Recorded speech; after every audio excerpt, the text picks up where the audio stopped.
Then we have the second part of knowledge. So the first part is that it's contextual.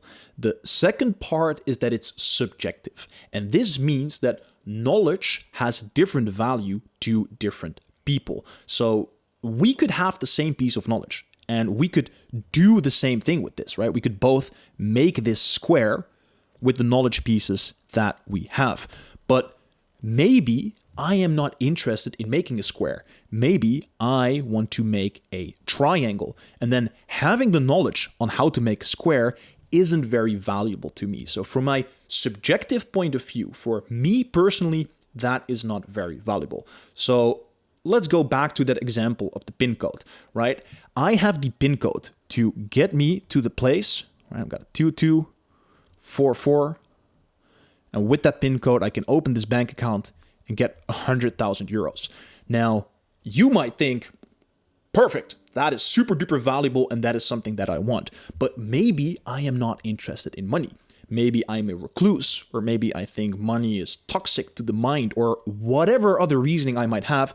Maybe I am not interested in that money. So this piece of information, even though contextually making sense, from my subjective point of view, it is not valuable. And that is where this part of wisdom is so important. Knowing what we want, what we value, what we desire, and also understanding that that is different for different people. This can help you understand yourself, but it can also help you understand other people. And if I know what you want, that can then be a piece of information that I can use to influence other people. And that is something we talked about in the Project Tracker video when we talk about social skills, influencing people, and influencing robots.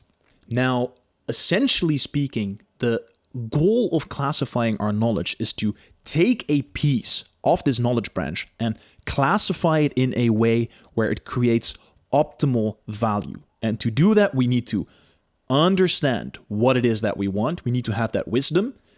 Then we need to know how to get there.